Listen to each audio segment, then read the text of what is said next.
नमस्कार। आज हम इतिहास की एक ऐसी कहानी पर चर्चा करने वाले हैं जो सच में अंदर तक हिला कर रख देगी। हम बात कर रहे हैं दुख, भयानक खौफ और फिर एक चमकते हुए पश्चाताप की। ये कहानी है मालिक बिन दिनार की अद्भुत रूहानी बेदारी की, एक ऐसी स्पिरिचुअल अवेकनिंग जिसने सब कुछ बदल दिया। तो चलिए सीधे चलते हैं इस सफर के उस शुरुआती मोड़ पर जहां से एक इंसान का पूरा अस्तित्व ही बदल गया। अब कहानी शुरू करने से पहले एक बहुत ही गहरा सवाल उठता है। जरा सोचिए, क्या हो अगर हमारे कर्म यानी जो आचरण, जो आदतें पूरी जिंदगी अपनाई गई हैं, वो अचानक एक फिजिकल रूप ले लें, एक भौतिक आकार में हमारे सामने आ जाएं। अगर हर एक आदत, हर एक गलत फैसला साकार होकर आंखों के सामने खड़ा हो जाए, तो क्या वो एक ढाल बनेगा या फिर एक भयानक दैत्य? ये सवाल इस पूरी चर्चा का मूल आधार है। मालिक बिन डिनार की शुरुआती जिंदगी की बात करें तो वो अपनी जवानी के दिनों में एक पुलिस अधिकारी थे, लेकिन उनका चरित्र किसी भी तरह से धार्मिक नहीं था। जिंदगी बिल्कुल लापरवाह और बेफिक्र चल रही थी। नशे की लत थी, आध्यात्मिक कर्तव्यों से दूरी थी और जिंदगी बस एक गलत और तेज रफ्तार दिशा में भाग रही थी। पर जैसा कि हम जानते हैं कि ऐसी बेफिक्री हमेशा तो नहीं टिकती। एक बेहद दर्दनाक शुरुआत उनका इंतजार कर रही थी। इस टाइमलाइन को देखिए। जवानी की उस लापरवाह शुरुआत के बाद उनकी जिंदगी में एक बेहद प्यारी बेटी का जन्म होता है। वो बच्ची उनके जीने का सहारा और सबसे बड़ी खुशी बन जाती है। लेकिन फिर एक भयानक ट्रेजेडी घटती है। जब वो मासूम सिर्फ 2 साल की थी, उसका निधन हो गया। सोचकर ही रूह कांप जाती है। इस बच्ची को खोने के बाद मालिक अंदर से पूरी तरह टूट गए। दुख और पीड़ा इतनी असहनीय थी कि इसको भुलाने के लिए उन्होंने खुद को नशे की और गहरी खाई में धकेल दिया। ये एक पूरा डाउनवर्ड स्पाइरल था, एक ऐसी अंधेरी गिरावट जिसने उन्हें चारों तरफ से घेर लिया। और फिर ये सब घटनाक्रम आकर रुकता है एक ऐसी रात पर जिसने उनकी जिंदगी का रुख ही पलट दिया। ये शाबान महीने की 15वीं रात थी। मालिक भारी नशे की हालत में सो गए और इशा की नमाज पूरी तरह छोड़ दी। लेकिन उस रात कोई शांति भरी नींद नहीं आने वाली थी। उन्हें एक बेहद विविध और बिल्कुल खौफनाक सपना आता है।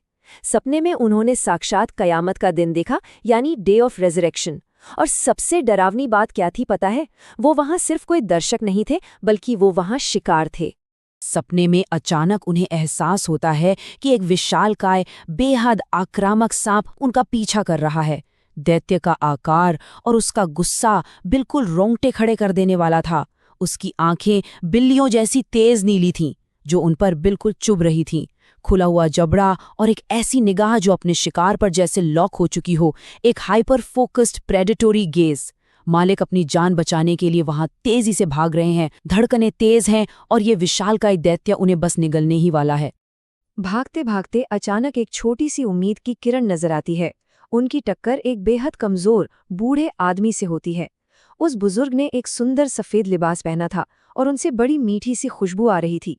मालिक हांफते हुए उनसे मदद की भीख मांगते हैं, गुजारिश करते हैं कि किसी भी तरह इस सांप को रोक लिया जाए। लेकिन वो बुजुर्ग मदद करने की बजाय रोने लगते हैं। पता है क्यों? क्योंकि वो इतने दुर्बल हैं कि इस विशालकाय दैत्य का सामना कर ही नहीं सकते। उनके पास इस आक्रामक सांप को हराने की बिल्कुल ताकत नहीं थी। अब वो भयानक सांप हर सेकंड और करीब आ रहा है। मालिक उस बुजुर्ग के इशारे पर अपनी पूरी ताकत लगाकर एक नजदीकी पहाड़ी पर चढ़ने लगते हैं, जहां मुसलमानों की पवित्र अमानतें यानी सेक्रेड ट्रस्ट रखी हुई थी।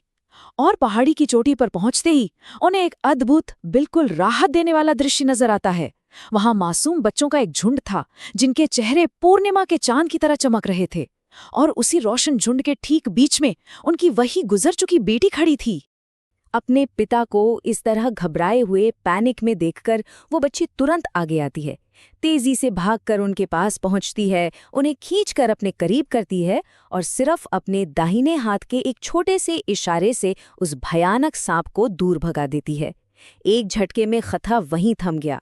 फिर वो उनकी गोद में बैठ जाती है, दुलार से उनकी दाढ़ी पर हाथ फेरती है और इतनी खौफनाक दौड़ के बाद आखिरकार उन्हें सुकून और राहत देती है। गोद में बैठे बैठे वो मासूम बच्ची अपने पिता की आंखों में देखती है और कुरान की एक आयत पढ़ती है, सूरा अल हदीद की आयत।